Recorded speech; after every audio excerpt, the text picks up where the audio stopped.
Good evening. Thank you. Thank you all so much for joining us to talk about this great book.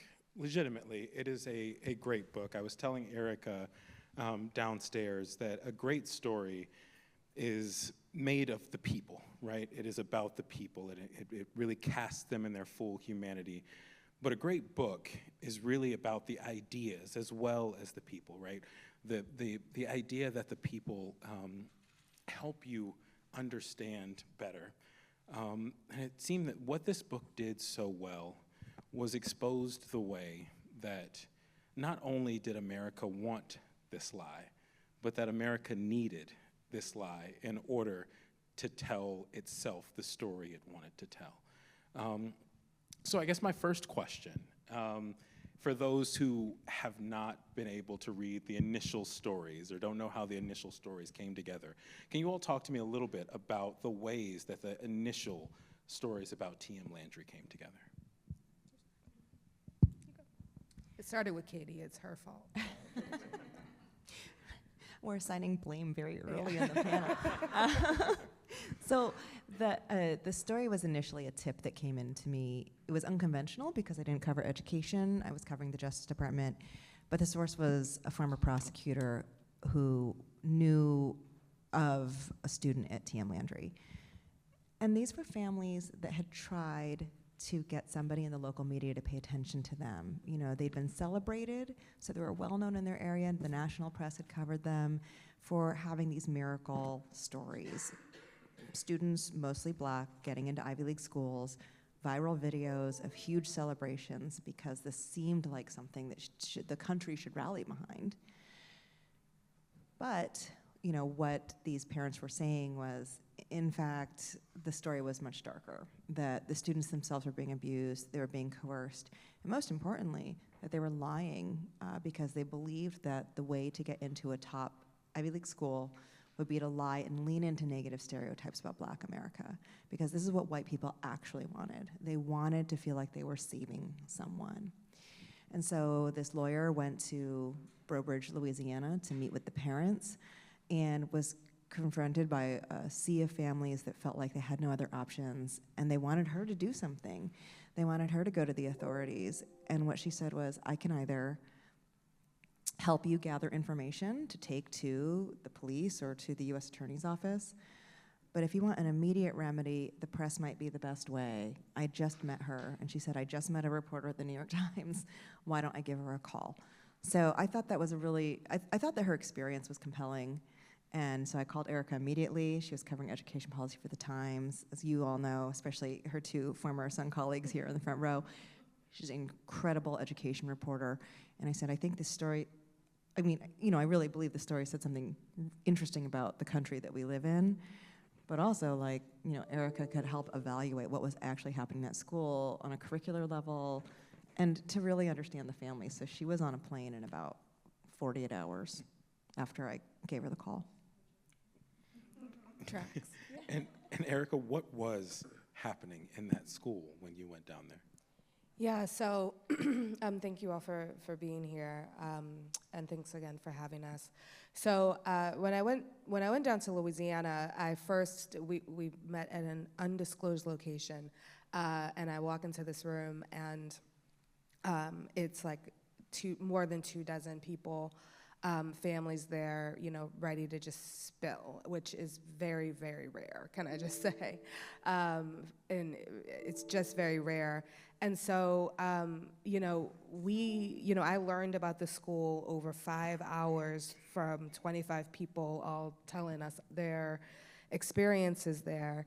And honestly, like TM Landry, the students were so isolated. There was a code that you don't talk about school with your families or your parents. That was part of the deal to have your students attend there. And so a lot of the parents were learning a lot about what happened in the school in that moment. And it was surreal. And I mean, the kids were telling stories about the abuse that they either had experienced or witnessed. And you know, the parents were like, what? You know, they were talking about having to kneel on the bathroom floor for hours. They were telling their parents about, you know, these punishing essay drills that the Landrys would hold that required them to sit and write over and over and over and over again. It would get torn up and thrown in their faces. I mean, they called it it was, at the time it was on a street called Reese Street. And so they had come up with like, it's the nightmare on Reese Street. That was what was happening in that school. There was very little learning.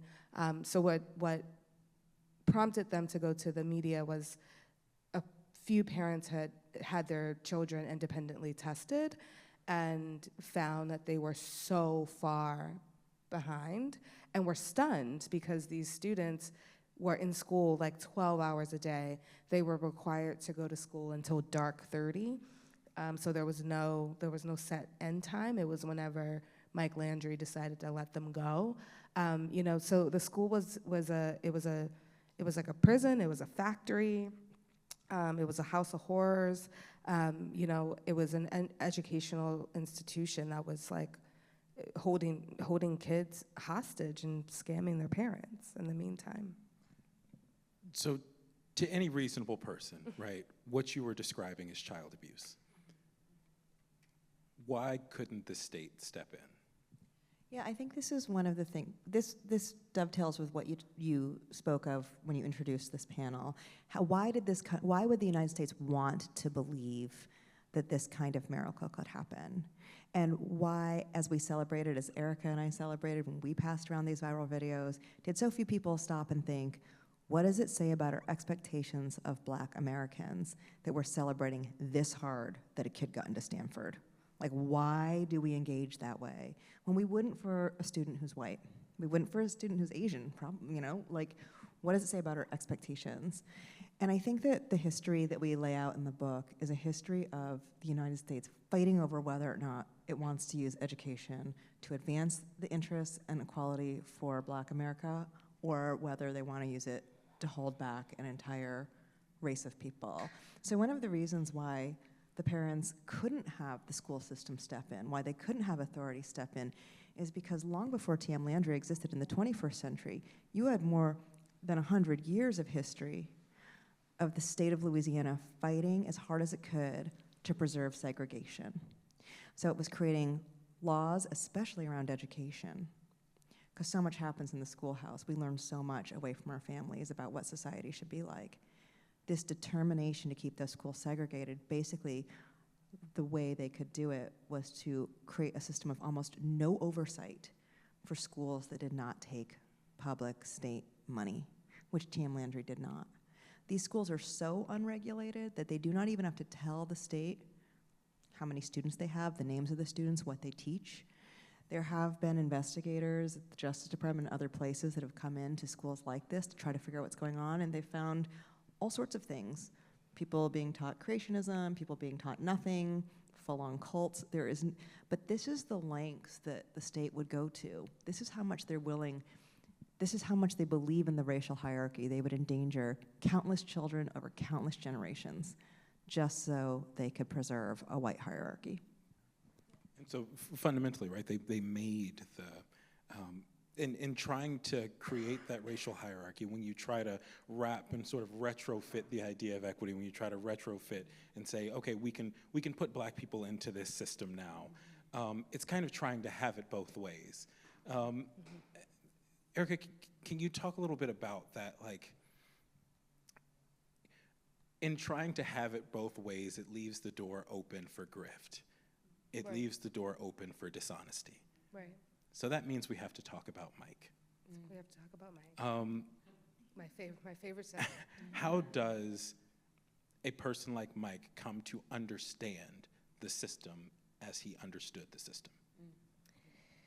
So, I mean, Mike, you know, I did a lot of reflecting on this because as I watched his trajectory, it made me think of everything that we covered as education reporters. That was the next new reform, the next new, the next new fad in education that was always geared at Black children. So now looking back, it was always the next experiment that was intended to help them, so that, again, the country could actually feel like it was fulfilling its promise. Mike had a lot to borrow from. He had his own backstory that you'll read about, where he grew up very poor, to an alcoholic mother. Education was his way out. He had the whole story that would impress anyone. This bootstrap story, which we'll talk about later.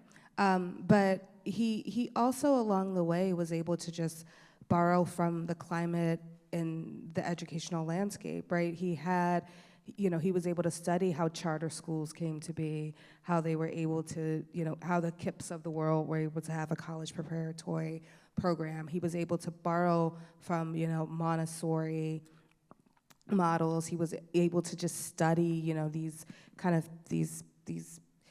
this wonky language that no one ever really knew what it meant, like mastery, learning. And he was also able to look to pop culture. We revered Joe Clark, right? We revered the Black male who had license to whip Black children into shape. He also just met like the right white man who had access to the gates of opportunity. He was able to impress admissions officers and others he encountered in the higher ed space with the perfect story that they all wanted, to make them feel like they were fixing something that, without the acknowledgement that they broke it, right? He was able, he had, again, a lot at his disposal to be able to pull this off, and they just reflected inequities and assumptions that have existed since Brown v. Board. Yeah, so you draw that comparison, right, between Mike Landry and Joe Clark. Actually, when I got to that point, it felt like something clicked, where I was like, oh, yeah, because the narrative has been set. Can you all talk about, one, a little bit about who Joe Clark was, Yeah. and two, how a narrative can get set, right? We're all reporters, right? We write the narrative truth. It's the first draft of history, and after that first draft gets set, it's actually really hard to get people to change their minds about it, even as additional information comes out. Can you all talk a little bit about that situation, and how it grew? Yeah, it's my favorite part. It's my first or second favorite chapter of the book. But I'm gonna hand it to Katie because she found it. And when she sent it to me, she ruined Lean on Me forever for me. But it was striking. It was striking. So for a lot of us in the room, we're old enough to remember Joe Clark very well. And he was made famous by a Time magazine cover story where he's got his bullhorn, and he is walking through the halls of his high school in New Jersey, keeping order and basically bringing what was described as a jungle-like environment in this dangerous school, bringing all these students to heel. He was kicking students out. He was reviled eventually by his school board. But what was so interesting is how much the country embraced this story of this kind of rough justice for young Black and Hispanic students that it felt like America had, at that point in the 80s, just given up on. There was no hope. And I think one of the things that Joe Clark does is he really helped the country do some explanatory work, because there were things happening that just didn't make sense. You have this ultra visible civil rights fight that takes decades, very, very visibly. It's been going on basically since the end of Reconstruction, but its visible phase was in the 50s and 60s, as we're watching people at lunch counters, we're hearing about these horrific murders of civil rights activists, and the country feels like by 1964, right, James Meredith and Ole Miss, you have the Civil Rights Act finally passed.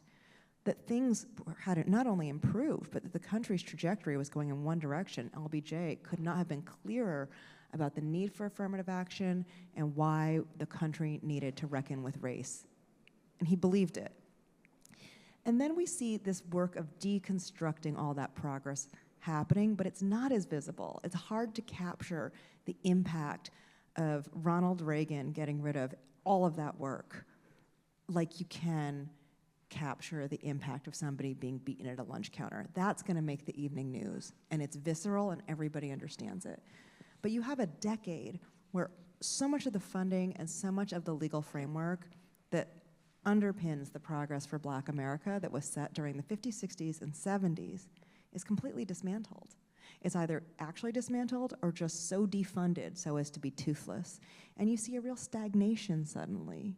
You know, I'm not blaming it all on Ronald Reagan, I'd like to, but I'm just saying there's a real stagnation.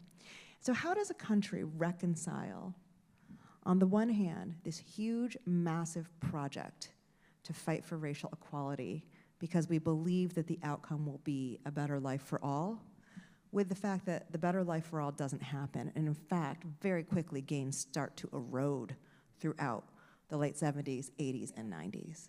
Economic gains, educational gains, et cetera. Stagnation in education and in the workplace. Joe Clark comes in, and he is such an interesting savior figure in this moment. Nobody better than he, a Black man, can say to white America, it's our fault. You did everything you needed to do. That's why somebody like me has to come whip my own community into shape, because you did all you needed, and now I'm here to be the hero and save the day. And America loved that story. Lean on Me was a very popular movie. And again, why are we celebrating Black students getting into a good college with the ferocity and the intensity? What does that say about our expectations of a whole people? So I felt like, when we were talking about him, he was so interesting because he helps bridge this gap between what people know and what they saw in two very different eras. And then, of course, like Joe Clark's full story is never really written into pop culture, but he leaves education and he becomes the warden at a juvenile detention center where he is written up and eventually fired for doing things like chaining children to their beds, not letting them go to the bathroom, starving them and beating them, and I think that should be no surprise. However, keep in mind what he was heroized for. He was heroized for basically abusing children, Right. but in a way that allows the country to feel like they don't have to worry about a big, big problem. Yeah. He also represented this, this false sense of personal responsibility that the country has, consistently like to reprise whenever it's convenient for them. And so, he was, fascinating, but he very much, he embodied the bootstrap narrative to the point where when his tactics were questioned, he got a call from Reagan. One of his main defenders was at the Department of Education and the president himself. He was the antidote to a problem that, that the country created. He was a solution, and they let him be, even though he did it, by means that we would never accept, for white children, but we would never accept today. It's fascinating. Actually, speaking of the fact that we wouldn't accept it today, I actually remember some of the stories that you were writing in like 2017, 2018 around discipline. And the uneven discipline for Black children and white children, Latino children, Asian children. And when the department put those numbers out, when you did those investigations, the nation was legitimately shocked, right? You would see the numbers, and it's like it is a glaring disparity, and one that we feel should always be addressed. But in these cases, right, you have the same sort of, this is a discipline happening, but this is discipline for a positive reason, right? We're trying to do better for them as opposed to punish them. What is the thing, right? This may be a question for like psychoanalysis, but like what is the thing that allows us to see with our eyes something that's happening and believe something different with our ears. I mean, I think that speaks to the assumptions that the country, and we all live in this country, so those implicit biases are extremely strong. And we don't want to think it, but we have come to accept certain things about certain people and what they deserve. There is a values gap. There's a big gap between how we value white people and everyone else. Okay, and I'm just gonna, I mean, I feel, and I think that when you look at the news today, and you look at the people who are being arrested, taken out of their homes wearing nothing but their underpants, their children being detained, their families being torn apart right in front of our eyes, look at the color of their skin. There is a reason why the policing of a non-white body is accepted, and it's because as a country we've accepted those bodies are worth less. And so when you saw Erica's work around student discipline, people were shocked, but we didn't see a big change because there was a way that people think that people who are not white can and should be treated because of who they are. One of my professors talked about going to, you know, a public place with his son who's black and being able to watch all these white kids run around, loud, yelling, laughing, and his deep knowledge that he could never let his son do that because of the values gap, because of the way the world values people differently in that huge gulf. And so I think because, you know, that we're celebrating MLK, let's go to the more radical parts of his legacy. Let's go to the fact that he understood that deeply, that he saw the way that people were paid reflects the way they're valued, that the way people are treated and policed reflects the way they're valued, and that this is something that he was deeply, deeply, deeply committed to changing right before he was murdered. I mean, I also just want to say, you know, the school discipline stories, they were shocking, and everyone was, you know, upset for a day. And then they moved on. And what that reporting, not just by me, but, you know, by everyone, what it revealed was that we expect and can tolerate the fact that black children can just endure more, right? There's, you know, Mike would tell the kids in the school that, like, they had to endure this pain, this abuse, because they were black. And, you know, that, however, that's something that I don't know if he read it. I don't know if he read anything, but that has been something that's been instilled also in schoolhouses and in the community, that black children can just endure more because they're built for it, because their ancestors endured it. Like, I mean, when I wrote about black girls being disciplined disproportionately, it was because they were seen as more adult. They were seen, even if they were the same age and were, you know, we're getting disciplined for a very similar infraction. You know, all of that came from this deep belief that, like, that black children should just endure. And that was at the heart of Mike's ethos, right? Whether the pain was coming from him or whether, you know, the pain was going to come from the outside world. There are two things that this is sort of sparking for me. One, when you said the thing about the reading, it reminded me of the one book that they got to read. You know, often in their English class, like, these are the select books that we're going to allow the students to read.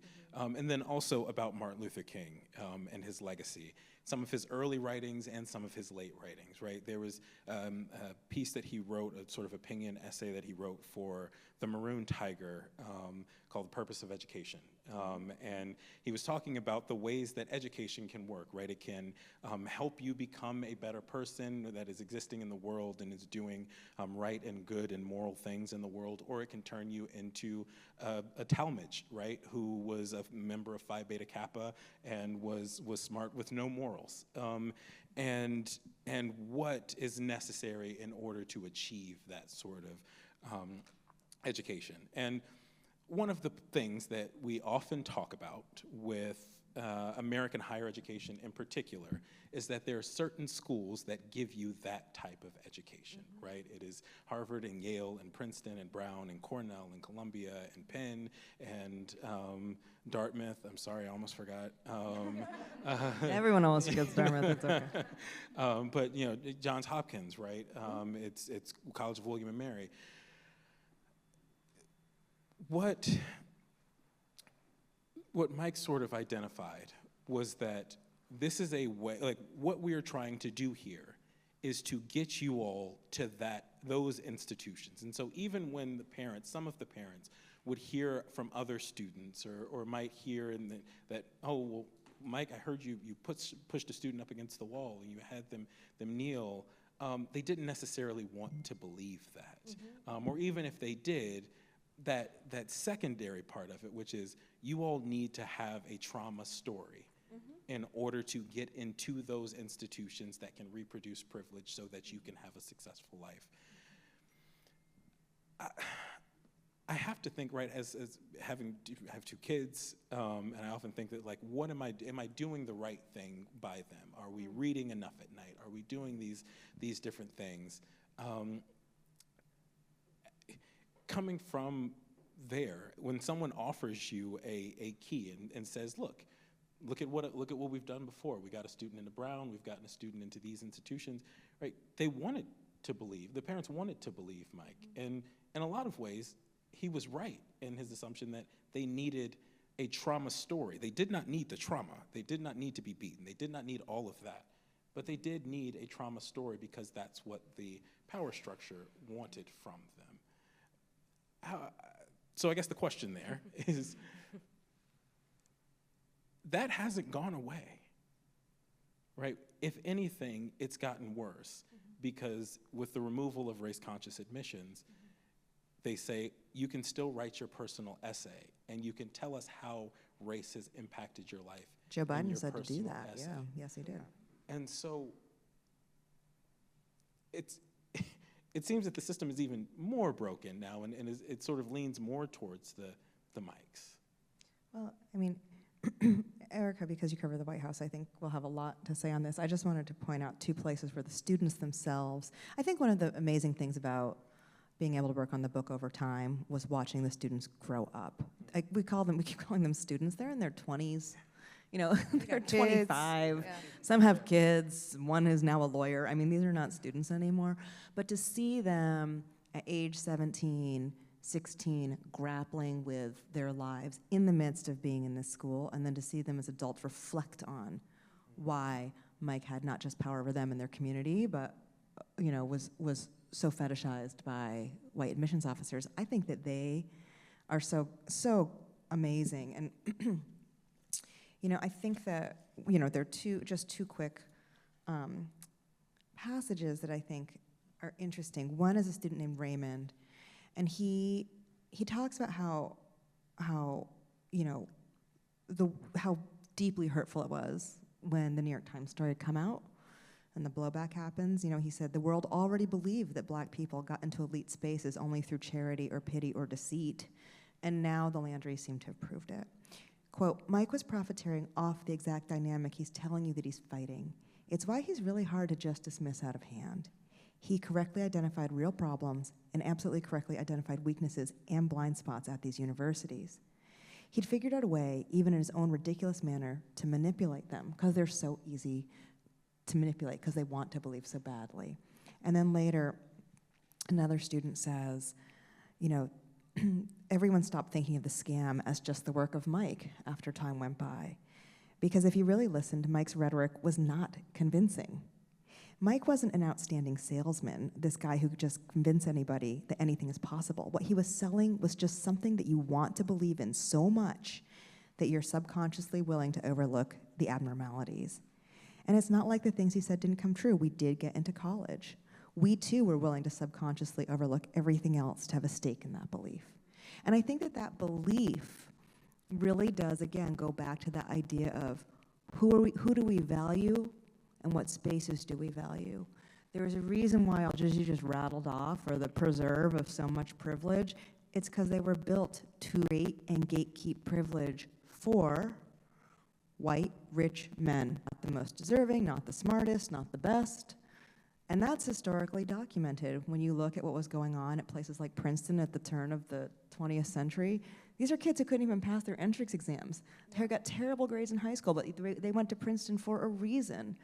You know, admissions officers at Yale saying things in the 1960s like, if we just let people in based on merit, we would miss out on some future presidents. That was my favorite. There's this great New Yorker story from 1963 where the head of Yale admissions is telling the New Yorker why they can't have merit-based admissions. He's like, because then we wouldn't get all of our rich white men here. So there's a reason why those spaces confer the privilege they do even today, and why everybody was willing to overlook so much for that dream, because it was another way of saying we don't just want opportunity, we want to be valued as much as the most valued person in our society. And that is the problem with the racial hierarchy. Anyway, but Erica, you go ahead. No, I mean, I would just say we came to the realization and later acceptance that people would read this book and come away thinking that Mike was right. And at the end of the day, Mike and the colleges both wanted the same thing. They wanted a quick fix and a transaction. And that is what these kids became. And you'll read about, in the book about feeder schools and how they all exist. But for T.M. Landry, this was a racial transaction that the country had demanded for a long time. Affirmative action was supposed to be remedial, and it became transactional. That's why they got, the same college essay from T.M. Landry 3 years in a row with a different student's name on it and clearly didn't realize it or read it. Mike, again, tapped very quickly into the vulnerabilities that existed in the system. He was very clear that they were appealing to white guilt. It was very clear that he had figured out an equation where, again, these colleges would be able to, feel like they were fixing something without ever having, I'm gonna say it again, ever having to take responsibility for the fact that they helped break it. And so it's so interesting when I get this question about, whether T.M. Landry could exist today under Trump because of DEI policies and what have you, and because of the overturning of affirmative action. And I actually think that the landscape we're in right now, the climate we're in right now, is like ripe for T.M. Landry's on two levels. The first is, the Department of Education was primarily an ATM, as we know, and provided oversight. They made sure that schools across the country were following laws and had some kind of guardrails that didn't impede on state and local policies, of course, because, to be clear, the states have always run their own school systems, so this idea that the Department of Education did is false. But even still, you could go to the Department of Ed for civil rights complaints. That was the thrust of their business, in addition to disseminating money. But now we have an administration that believes that it should have no role in educating children in this country. And we all remember what happened the last time we had states' rights as the primary guardrail for education. So with that said, it's going to be harder to track what's happening in states. Schools like Louisiana, which are largely unregulated anyway, will be able to do what they want. Civil rights data that we could usually rely on to tease out inequities among and within states will be sparse, if non-existent. I'm sorry, if not non-existent.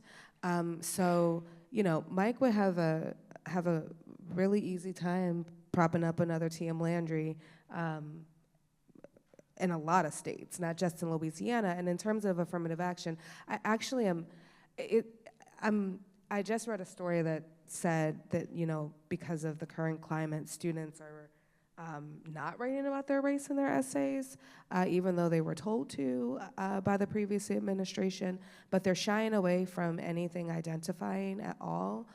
So I actually don't know what that's gonna look like. I think we need a little more time to see how that shakes out, and how people or how students and schools are gonna navigate this. But of course, as we know, the administration is looking at colleges that it believes is admitting too many Black students, and more importantly, not enough white students. Let's say that. So I think there will be a reckoning. I just think it's a little too early to know what that will look like. But Mike Landry everyone thinks that, because it was a Black school and because they were getting in to these schools with, falsified information that was primarily based on racial stereotypes, that it would be harder. And I just think it actually would be easier today. I think we can do one more question, then we're going to open it up. We're going to open it up for questions. But I wanted to ask two things. One of the really powerful things in this book was the sort of motifs about the students now, right? Where they are now. And so I want to ask about how they are as people, right? How, having gone through that experience, how are they as people? And the second question is, you would think, after all of this exposure about the ways that children have been abused, that there would still be something working through the courts. Where is Mike now? I'll take the kids who do Mike. Thank you first of all, for asking how they are as people, because that is why we did the book. We needed to remember that they were people, and that story was very difficult for a lot of reasons, but one of the reasons that we did the book is because, across the banner of the New York Times, when this scandal broke, was all of their faces, not Mike and Tracy. So they have had to carry this for so many years. They are okay.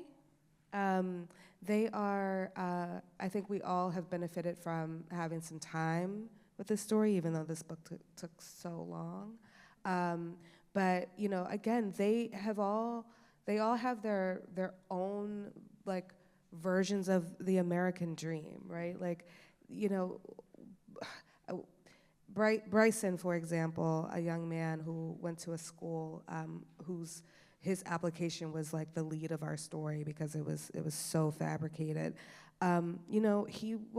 Mike told him he should go to Wall Street, and he really worked hard to get to Wall Street.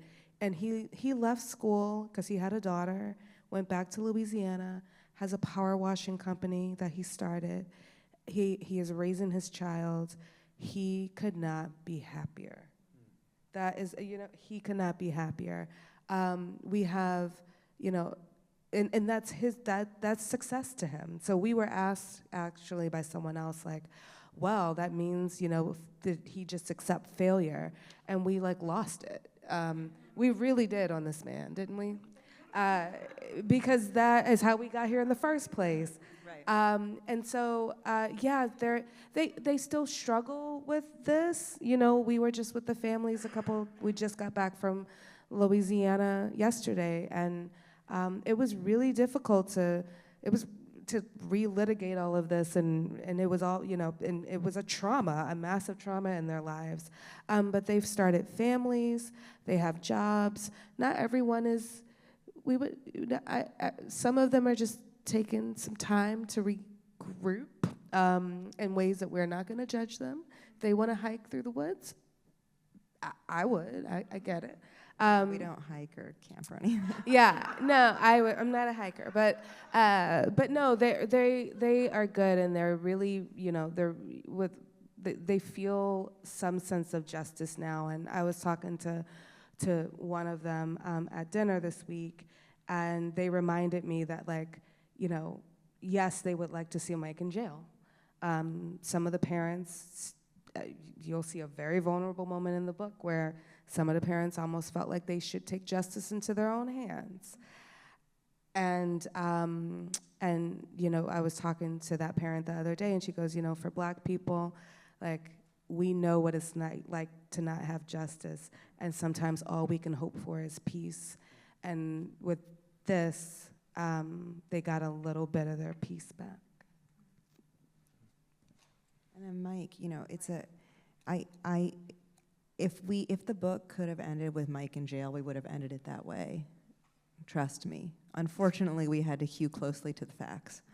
But, when I think about the impact that has, I don't know if I'm going to find the right passage, but, we cite Imani Perry. I'm sure everyone in this room knows who Imani Perry is. She is an incredible academic scholar who was at Princeton, just moved to Harvard.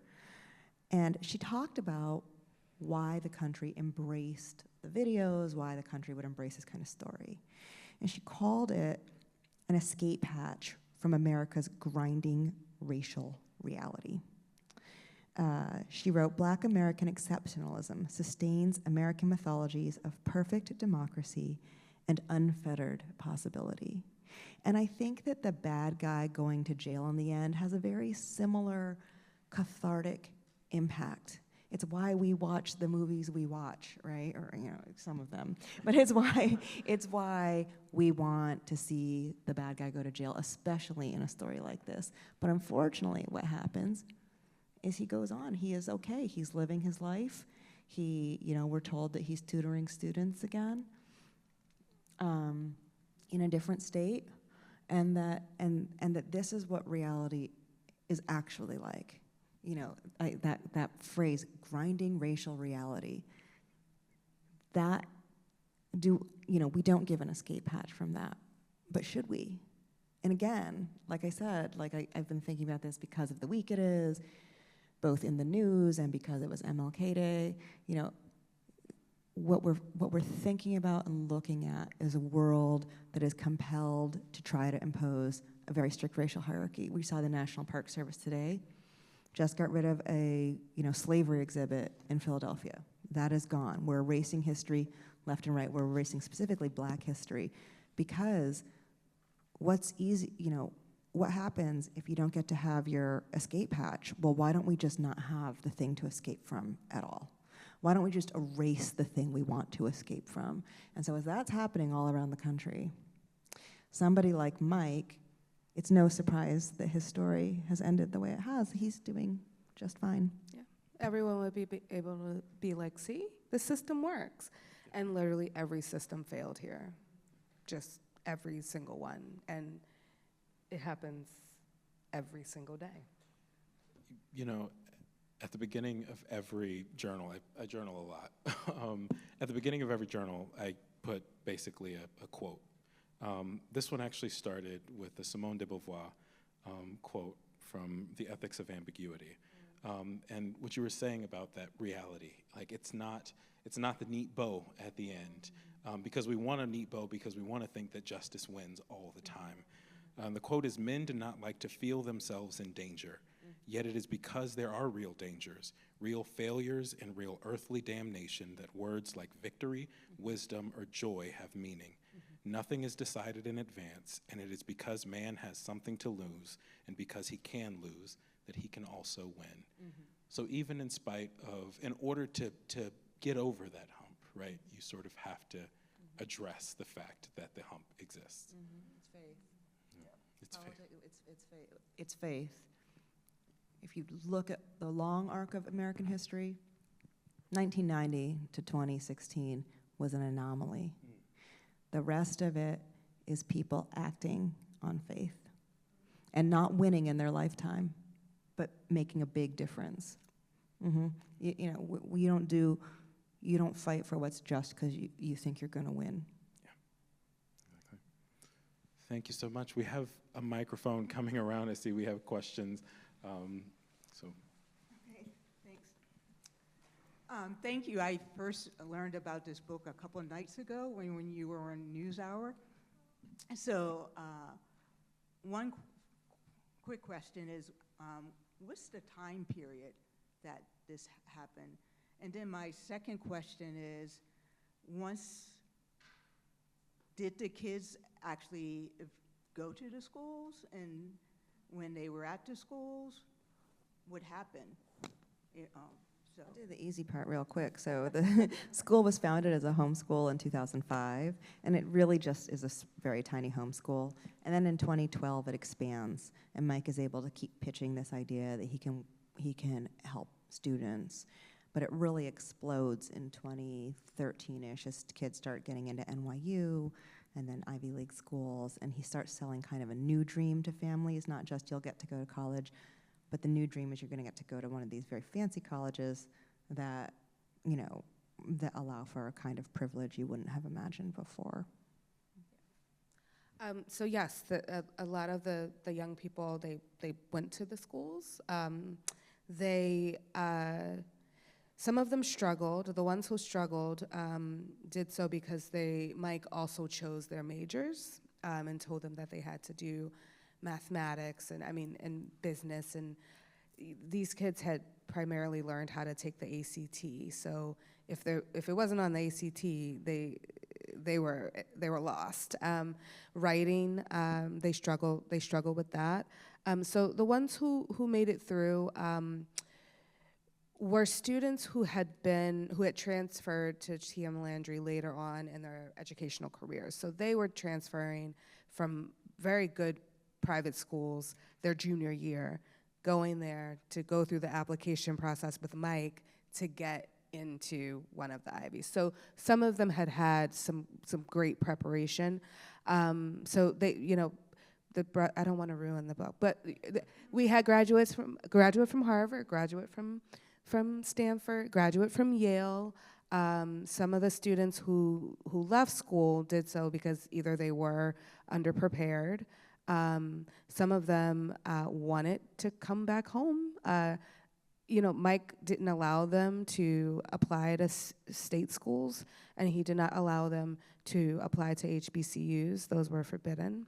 And they had grown up in families that went to HBCUs and pledged and didn't want to be at Harvard or NYU. So they struggled mentally.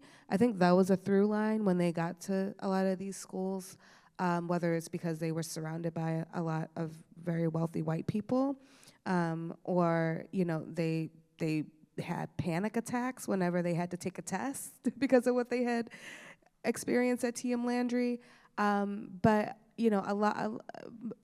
most of them got through. We have one who, their diplomas were not real, by the way. Their high school diplomas were not real.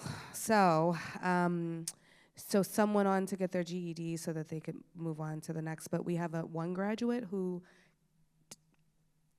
did not have a high school diploma, graduated from NYU, went to law school, graduated from law school, and is now a law clerk. So they made it through. They made it through, but with some challenges, I would say. And the ones who didn't, it was either by choice or because they were underprepared. But we didn't have very many of those.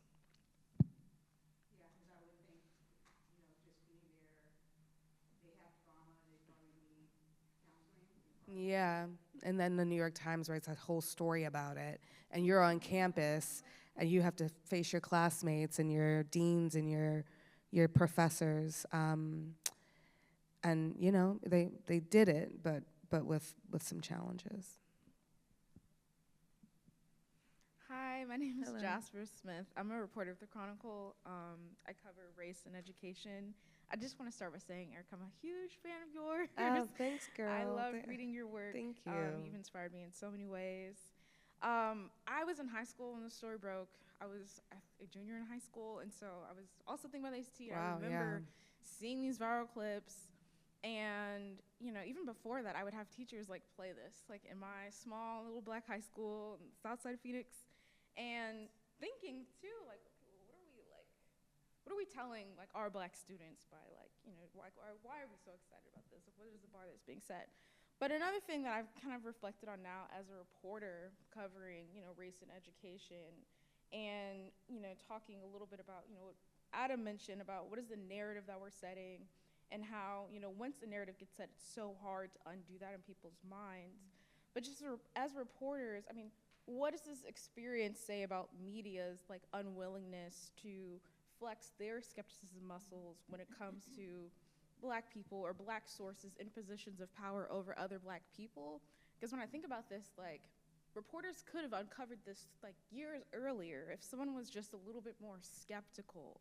And so I'm just wondering, like, what are your reflections on that? This is definitely something that we still see now. I definitely have experienced this, with stories I've done at the Chronicle, but I just kind of love to hear your thoughts on that.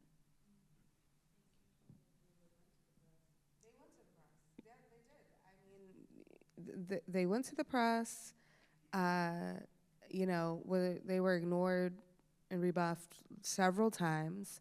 And then he had a nerve to get mad when our story came out. But yeah, we've gotten this question a couple of times. I would say to that, I struggle with this question because would we be skeptical if it was an all-white school? And I don't think we would. You can question, the Landrys did tons of media interviews. And, there was like one network where the reporter was like, this seems a little off. And Mike was able to deflect that skepticism by saying, well, essentially what I just said, which is like, if it was, all of our Black kids getting to the NFL, you wouldn't be, asking whether it was real. So, and that was how he was able to like get people to back off. I also thought about, when I was at the Sun and we would publish every school's test scores every year. And if one school went really, really, their test scores surged, we automatically thought they were cheating. And like, I now have a problem with that. It was, but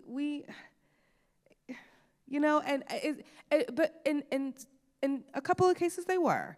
But I'm also thinking that we like shamed a whole school of Black children and ruined educators' lives for, again, an experiment and a measurement that literally no one even remembers. But they're scarred forever as cheaters. So, but no, we should always have a healthy skepticism. I think we do.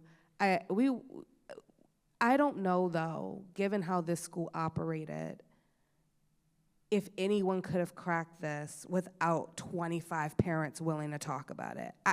I don't know.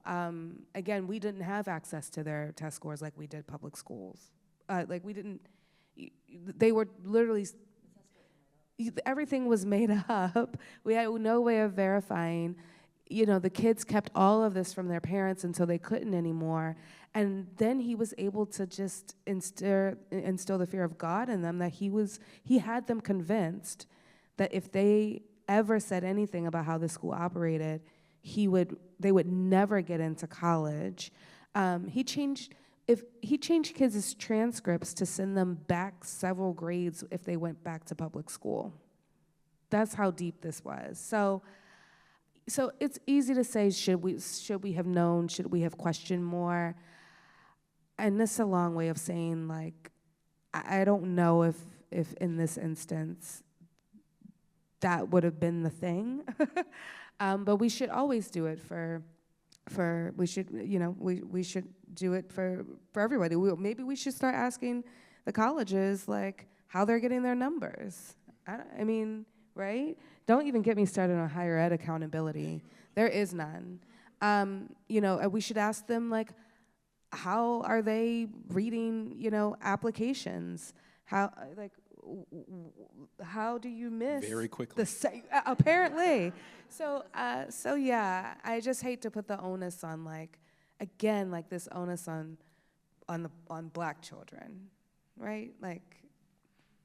So. I'm not sure if we have time for one more question. Fantastic. That last thing you said reminded me of the line in the book about the lack of accountability in the process. No, in the admission process, the schools don't have fact checkers. It would be, even with AI, it would be like geometrically impossible. Has anything in the responses to the book or in the discussions you had with educators come out around anything that they might change? No.